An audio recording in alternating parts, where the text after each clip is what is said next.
Welcome to Project Wings to Dreams, an initiation by Chain for Change in collaboration with St. Xavier's College, Universitat Politècnica de València and Expedition Solidaria. Our very own project member, Sanskriti Pokharel, engages in a fascinating conversation with our international intern architect, Miss Valeria Müller Tofino. Join us as we delve into the insights and revelations they have to offer. Hi Valeria, how are you feeling today? Good, thank you for asking. You?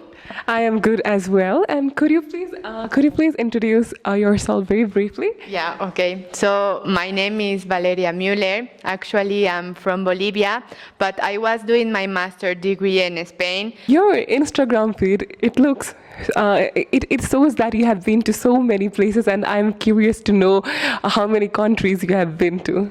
I'm not sure, but I think it's more than 25 countries. Really? More than 25 countries? That's oh wow, that's impressive. Yeah. And now that you are in Nepal, what was your motivation to come to Nepal and work for persons with visual disabilities? Okay, so I don't know, I have a lot of reasons, but I was thinking in this the other day, and when I was doing my degree in my country, in Bolivia, I had one class that it was amazing class. It was a very different class than the others, because in this class we didn't have classes in the room like the others, so actually it was a real project.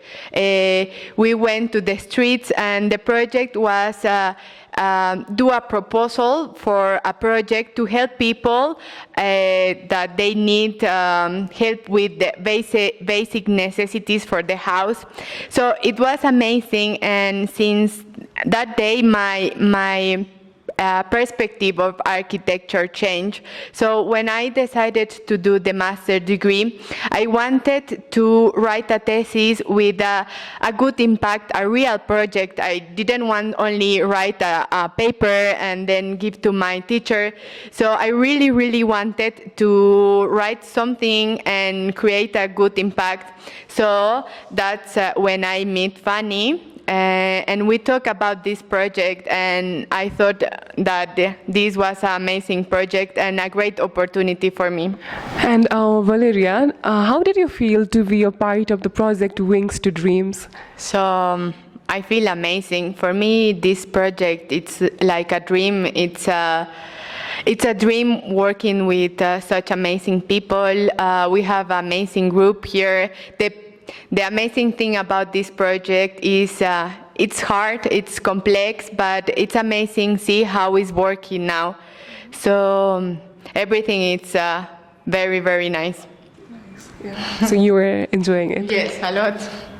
And could you also explain to us what kind of activities did you engage in and the major works that you did being a part of the project? Okay, so it's a long answer because it was 4 months with a lot of work. But actually the part of my project that I was working, it's about participative architecture.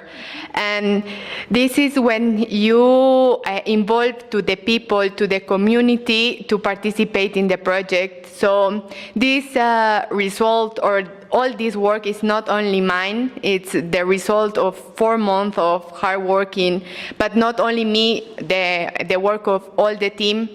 So we did a lot of activities. For example, we did a lot of workshops. The workshops were workshops, for example, we walk around the university one day with visual disability people, and they were able to explain what kind or what type of barriers we have here in the university. Then we did different workshops with kids in the school.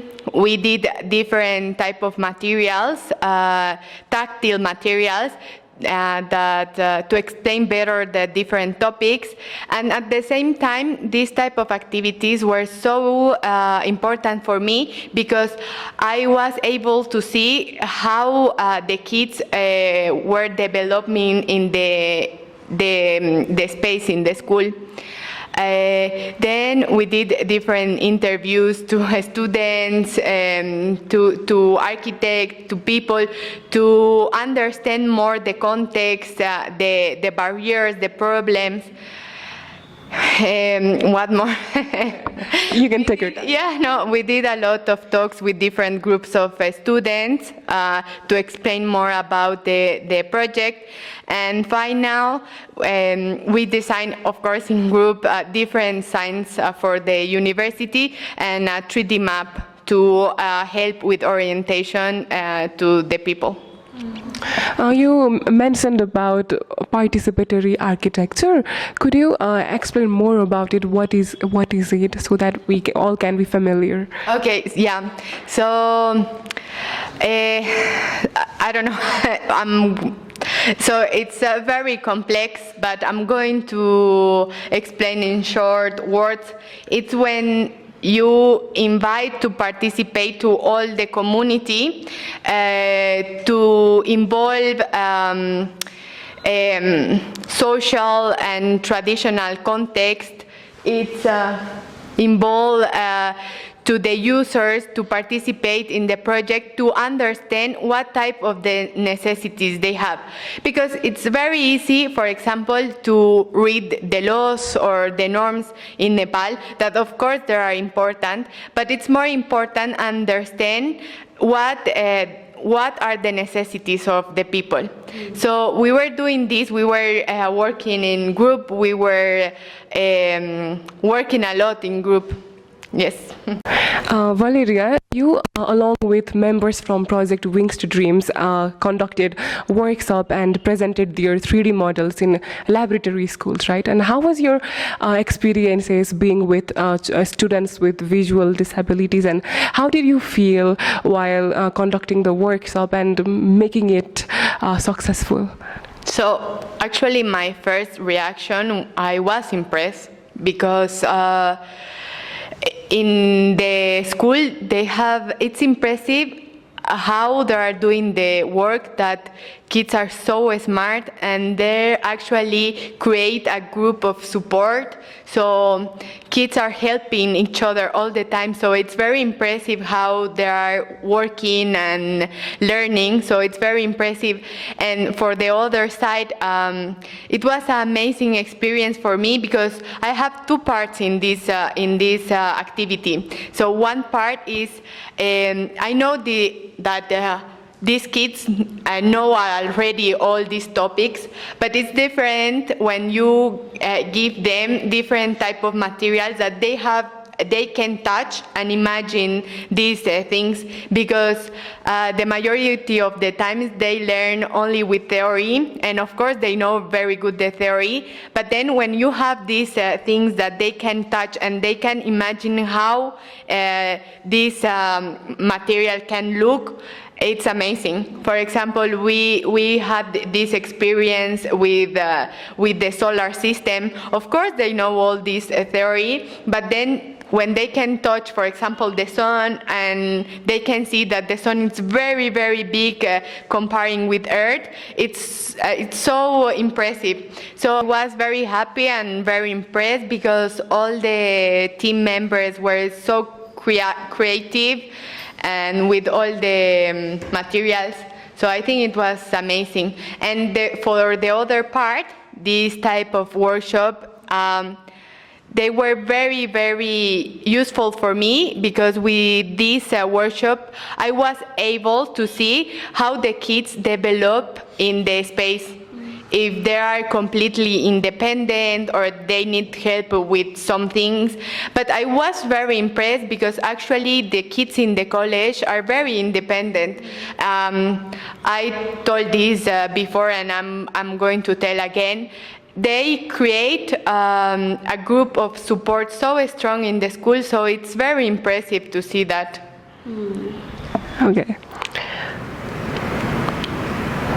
And while you were in Nepal, you also visited a few places, and according to your observations, did you find the infrastructures present in the places accessible?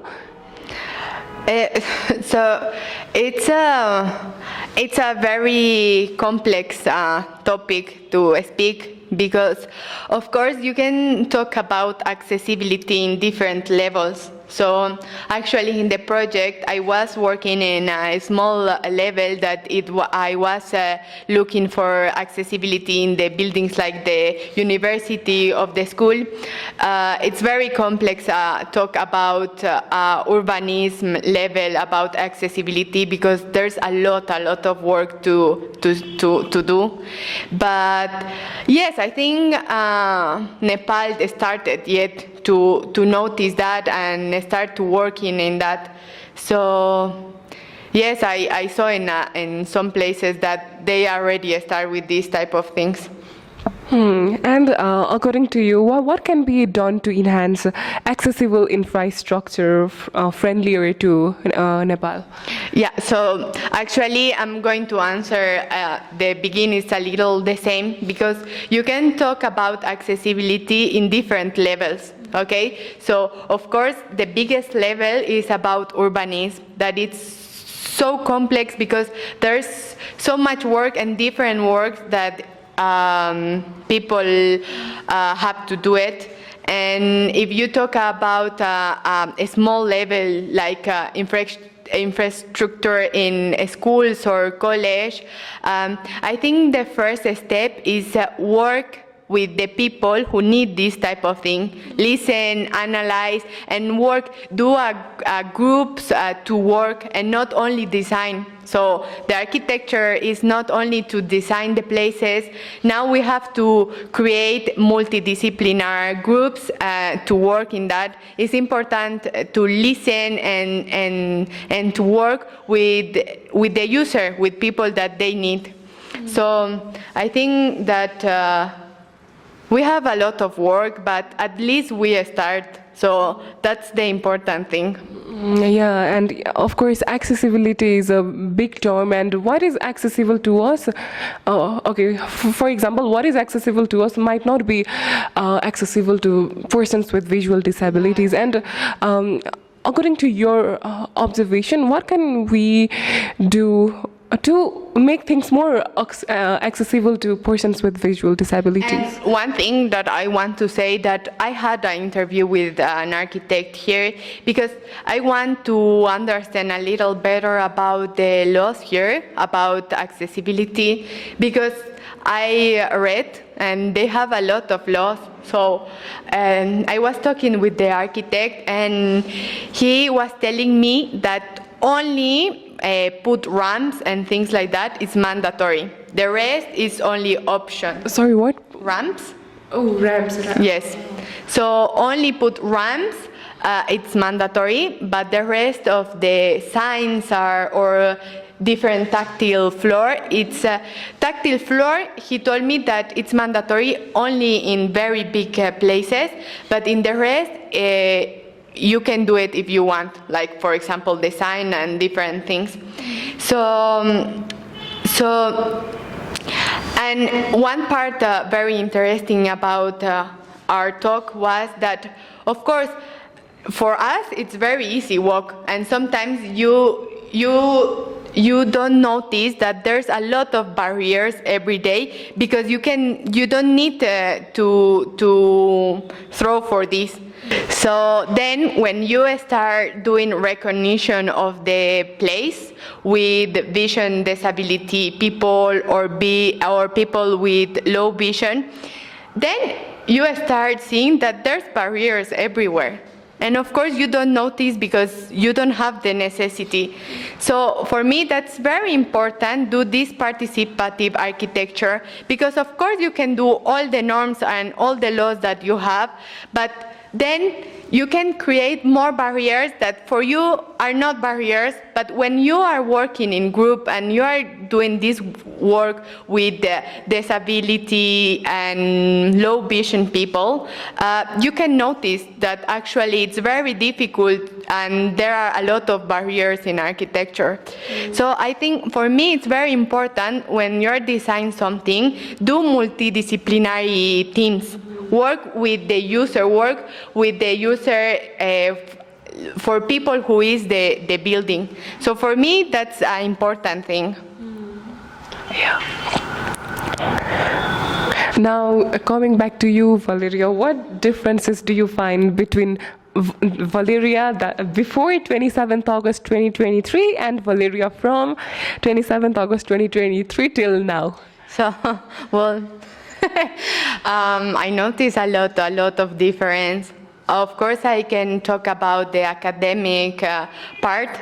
I learn a lot. I never imagined learn so much. I learn about the team. I learn about all the persons who are working here. I learn about a lot about the tradition, culture, but I think the biggest change in my life is, for me, Nepal is a wonderful country. People here is so kind, so nice, and I'm going to say something that the guy of the house always say to me, that paradise is here. So you don't need a lot of things to be happy. So I think that's an amazing thing that you can learn in Nepal. Wow. And what lessons are you taking back with you from this 45 month of internship? So, well, I have a lot of knowledge, different culture, a different tradition. I know more knowledge about architecture, about how different is, for example, here in Nepal, about what type of materials people use here, how architecture is developed here. I have a lot of knowledge from every person who I work in the team, and I have a big knowledge that I say before about life. So you are going to take a bag full of knowledge with you? Yes. That's great. So Valeria, what do you recommend or suggest for future international interns like you who are willing to work in the project like Project Wings to Dreams? So for me, the biggest advice that I can give to the future students is be always proactive, because you have to bring with the ideas to work hard. You work a lot and hard, but you have a great team here that is supporting you in everything. So I'm really think that everything you are thinking can be real if you work and you are proactive, because you have a great team here. And it's important to be open-minded and understand that sometimes the things are different here, and you have to be patient, but you have to work hard. And if you have to remember your best moment, what is your best moment during your engagement in this project? So, I think I don't have only one. I think I have a lot of great moments here. Work with the kids is amazing. It's amazing how one idea or one material that you were planning, then actually it works, and you're helping a lot with the small things. So it's very impressive. And then another thing that it's really amazing is see how all the work now is working. You know, it was a month with a lot of work, and now you can see the results.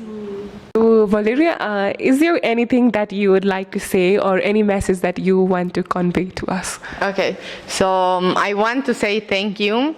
Thank you so all the team members that they were working so much and helping in everything in this project. I want to say thank you to Change for Change to make these ideas in and dreams that they are coming reality. And I really want to say thank you to the college, to the fathers that they were helping in everything. They were always supporting us. I want to say thank you for all the persons that were involved in this amazing project, and thank you to the amazing country.